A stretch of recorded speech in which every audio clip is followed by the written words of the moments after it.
Chers amis, bienvenue dans la nouvelle saison de l'Église d'aujourd'hui, l'émission religieuse proposée tous les samedis soirs par le diocèse de Monaco sur RMC.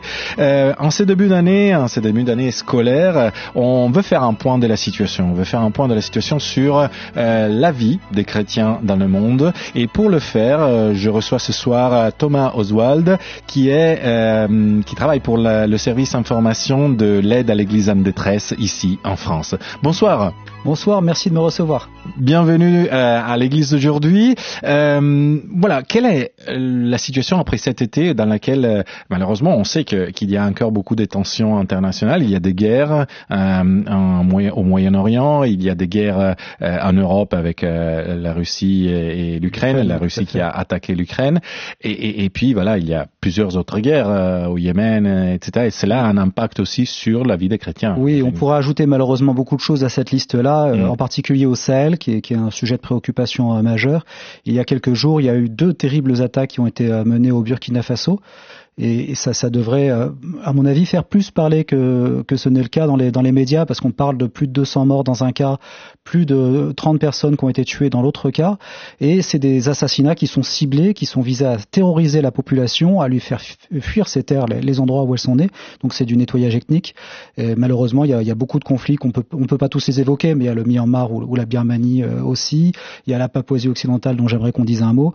Bref, il y a effectivement les conflits continuent à toucher les plus pauvres, souvent les plus innocents d'ailleurs, et en particulier les minorités religieuses dont je viens parler plus particulièrement aujourd'hui. Parce que par exemple, ce que vous venez de dire dans la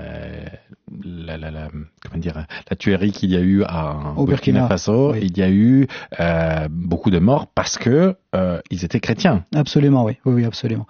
Là, il faut faire vraiment attention au discours qu'on a sur ces pays-là, parce que il ne faut pas transformer ce conflit uniquement en guerre religieuse, mais ce serait tout aussi faux d'évacuer le facteur religieux, parce que dans le cas des attaques du 25 août, les djihadistes sont entrés dans une église, et ils ont sélectionné les personnes qui n'étaient pas musulmanes, et ils ont exécuté celles qui n'étaient pas musulmanes. Donc c'est vraiment difficile de vouloir évacuer le caractère religieux de ce conflit-là. Évidemment que la religion est instrumentalisée, évidemment qu'il y a aussi des buts politiques, mais le facteur religieux est très important, et quand on parle avec les Africains, ils l'ont tous en tête, et ça leur viendrait pas du tout à l'esprit de dire que c'est un conflit uniquement religieux ou lié au réchauffement climatique, comme on a entendu quelquefois. Là-bas, ça les a intrigués qu'on puisse parler comme ça de leur conflit.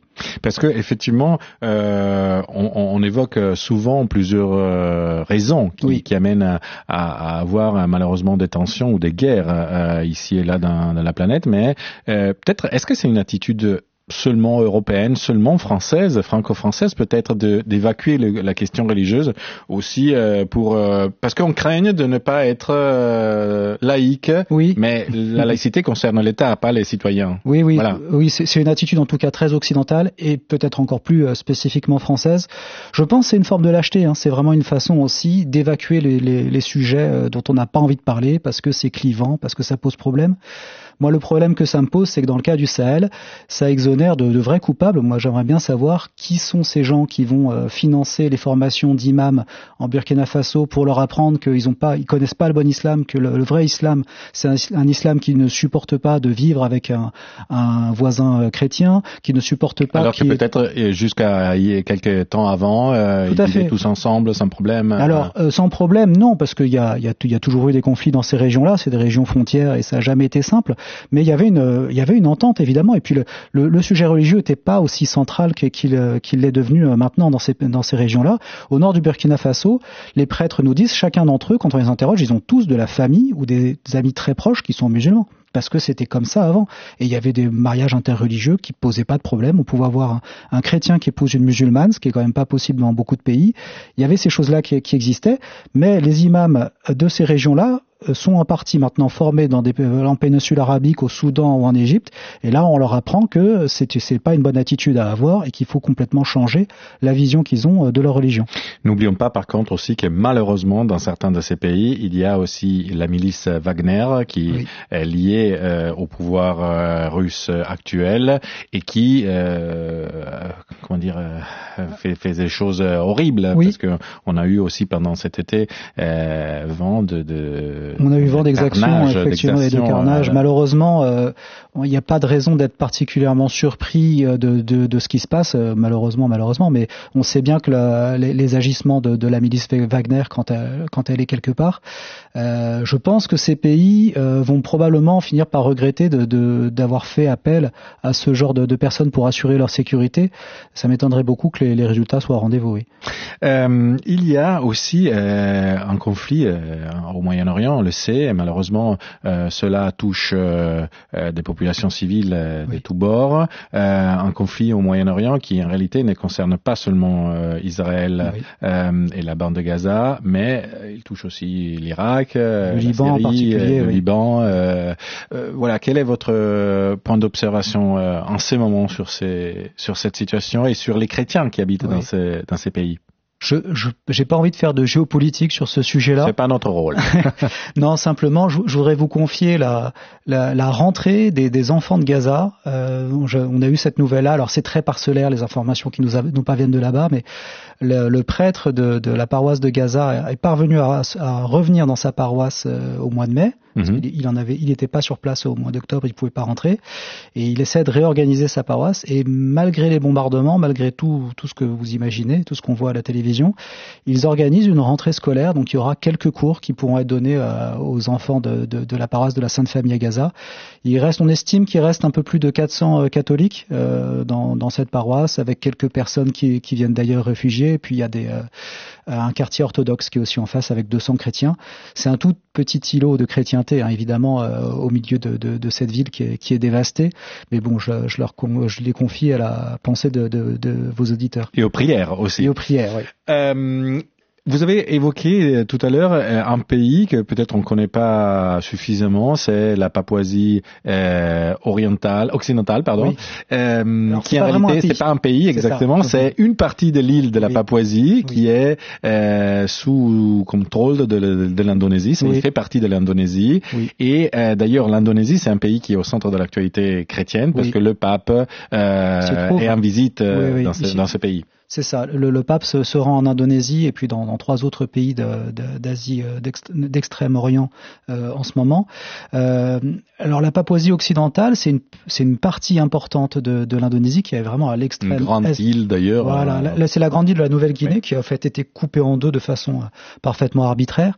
Et la partie occidentale est possédée par l'Indonésie qui s'y livre à toutes sortes d'expropriations, de vols de terre. C'est lié aussi à des questions religieuses? C'est lié aussi à des questions religieuses parce que la religion est instrumentalisée par le gouvernement indonésien pour considérer les Papous, donc les locaux, les habitants autochtones, comme des citoyens de seconde zone. Ils le sont à double titre, d'abord parce que ce sont des Mélanésiens, donc ils sont pas indonésiens. Ils sont pas indonésiens. Ils ressemblent aux aborigènes ou aux Kanaks de Nouvelle-Calédonie. C'est le même genre de population, d'une part, et d'autre part, ils sont catholiques ou chrétiens, et donc pour la très très grande majorité d'entre eux, parce que l'évangile a une grande prise sur la Nouvelle-Guinée, et pour ces deux raisons-là, ils sont considérés comme des citoyens de seconde zone, et donc il est considéré comme autorisé de leur prendre les terres intéressantes, de se livrer au pillage de ressources naturelles, parce que pour le malheur des Papous, la Papouasie occidentale est très riche en divers minerais. Et on assiste à non seulement de ces expropriations dont je vous parlais à l'instant, mais aussi à un remplacement de population, parce que les Indonésiens font venir des populations qui viennent d'autres îles, à qui on confère les meilleures terres, et on s'arrange pour que les revendications des Papous soient le moins visibles possible et qu'ils disparaissent de la carte. Et restons en Asie, même si on va un peu plus au nord, en Chine, quelle est la situation ? En Chine, c'est le pays dont il est peut-être le plus difficile de parler quand nous faisons le magazine, en particulier l'Église dans le monde. Qui est le magazine de l'aide à l'Église en détresse. Nous avons eu la chance, à la fin de l'année dernière, d'avoir un prêtre qui nous a parlé de ce qui se passait en profondeur en Chine. Et le gouvernement durcit, contrairement à ce qu'on pourrait imaginer, durcit beaucoup sa politique à l'encontre des chrétiens. Une des mesures qui est appliquée en ce moment, c'est l'interdiction pour les enfants d'assister à la messe. Jusqu'à l'âge de 18 ans, ils n'ont pas le droit d'assister à la messe. Ça, c'est très chinois, c'est-à-dire que c'est une loi qui existait avant, mais ça posait pas de problème parce qu'on l'appliquait pas. Là, on a monté le curseur vers un peu plus d'application, et puis au fait, ça rend la vie des paroissiens impossible. L'idée, c'est tout simplement de casser la transmission de la foi. Mais il y a plein de petites curseurs comme ça qui sont levés vers plus d'autoritarisme par les autorités chinoises en ce moment, pour étouffer le catholicisme, en particulier le christianisme en général en Chine, parce qu'il y a de toute façon globalement un virage autoritaire, ça c'est certain, du régime de Xi Jinping. Et parce que ils ont bien conscience que la parole de l'Évangile et la présence de l'Église sur leur pays contredit le discours dominant qui voudrait que la Chine soit un pays merveilleux, qui a connu une croissance économique exceptionnelle et que tous ses habitants sont heureux de vivre là. Pourquoi? Par contre, la question est une question peut-être à $1 million, mais pourquoi les chrétiens font si peur? Quelle idée vous vous êtes fait pourquoi ils déplaisent? Il y a beaucoup de raisons. Après, la raison profonde, c'est évangélique. S'ils m'ont persécuté, ils vous persécuteront aussi. On le savait. Jésus dans les évangiles, ça c'est certain. Après, sur un plan plus immédiat et géopolitique, les États autoritaires se méfient de l'Église catholique en particulier parce qu'elle n'a pas sa tête dans leur pays. Elle a sa tête au Vatican. Donc c'est une instance indépendante. Nous, en Europe, on sait bien qu'au Moyen-Âge, ça a posé beaucoup de conflits, mais c'est ce qui a permis aussi beaucoup de progrès. D'arriver à la laïcité, d'ailleurs. D'arriver à la laïcité, et puis aussi beaucoup d'empêcher un pays de s'enfermer dans l'autoritarisme. Mais pour un dictateur qui veut être l'alpha et l'oméga de sa population, c'est déplaisant d'avoir une Église à côté. Il y a des raisons idéologiques dans le cas du Nicaragua qui sont évident dans le cas de Cuba. Et qui est un petit pays qui, historiquement, a été plutôt catholique, mais qui subit une forte persécution. Oui, tout à fait. Le gouvernement a expulsé, il y a déjà 1 an ou 2, tous les cadres de l'Église. Une grande partie des cadres de l'Église. Il est allé très loin. Il a même emprisonné Monseigneur Alvarez. Il a été emprisonné à l'origine. Monseigneur Alvarez, vous pourrez le rappeler? Oui, c'est cet évêque du Nicaragua qui a été emprisonné pour terrorisme. Enfin, ça fait presque rire. Il faut voir sa tête, vous l'imaginez comme dangereux terroriste. En général, un évêque... Non, mais lui en plus, c'est vraiment très difficile de l'imaginer avec une Kalachnikov. Au fait, son grand tort, c'est pendant les manifestations en 2018 contre le gouvernement Ortega, il a osé abriter des manifestants qui étaient en train de se faire massacrer par la police. Donc à partir de là, il était dans une église. Oui, voilà. Donc à partir de là, il était dans le collimateur évidemment des autorités. Et puis comme il s'est battu, comme il a continué dans ses sermons à dénoncer le régime, on comprend bien que Monsieur Ortega et son épouse ont pas aimé ça. Ils ont mis une pression au maximum, puis ils ont fini par le condamner. Ils lui ont même dit soit tu quittes le pays, soit tu es en prison. Il a choisi la prison. Il est resté en prison 1 an, puis il a fini par être extradé vers le Vatican au début de cette année. Et récemment, si je me trompe pas, je parle sous votre contrôle, le gouvernement du Nicaragua a même eu l'idée de taxer les offres, les quêtes dans les églises. C'est ça, il taxe les quêtes et il touche toutes les ONG au portefeuille, et en particulier les ONG chrétiennes, soit en taxant, comme vous dites là dans le cas des quêtes, mais soit en interdisant les dons extérieurs. Il y a eu les filles de la charité, donc c'est les sœurs de Mère Teresa, fondées par Mère Teresa, ont été interdites dans le pays par ce biais-là. L'Inde avait tenté de faire pareil avant, on pourra peut-être en reparler aussi. Et puis finalement c'était rétracté parce que c'était vraiment trop énorme. Mais au Nicaragua ils l'ont fait, et là jusqu'à présent il y a 5000 organisations qui ont été de la sorte rayées des listes, qui peuvent plus recevoir de dons, qui peuvent plus opérer au fait au Nicaragua. Pareil là, les ONG ça déplaît aux époux Ortega parce que c'est la démonstration que leur pays ne fonctionne pas, parce qu'au fait ces organisations non gouvernementales font le travail que l'État ne fait pas. L'Église tout particulièrement fait le travail que l'État ne fait pas, et ça c'est le cas dans beaucoup de pays. Il nous manque malheureusement moins d'1 minute. Ce que je voulais vous demander pour conclure, c'est comment on peut aider ces chrétiens si on souhaite... Alors la première chose, c'est déjà d'informer comme on le fait là en ce moment, parce que c'est des sujets qui sont pas très bien connus. Donc informez-vous, renseignez-vous sur ce qui se passe, parce que les sujets sont pas connus alors qu'ils sont absolument cruciaux. La deuxième chose, nous on demande, parce qu'on est catholique, on demande de prier avec eux, et la première chose qu'ils nous demandent, souvent des gens qui sont dans une misère terrible, qui connaissent des situations de violence épouvantables, la première chose qu'ils demandent, c'est souvent prier pour nous, avant toute forme d'aide. Et la troisième chose, c'est d'aider, donc avec les projets de l'AED, entre autres, évidemment, de soutien, de construction d'églises, de construction d'écoles quelquefois, de formation de prêtres, de formation de professeurs. La formation, c'est un sujet capital parce que c'est par l'éducation, évidemment, que tout se résout sur le long terme. Voilà, oui, c'est ça. Naturellement. Je vous remercie, Thomas Oswald. Je rappelle que vous êtes chargé de la formation pour l'aide à l'Église en détresse ici en France.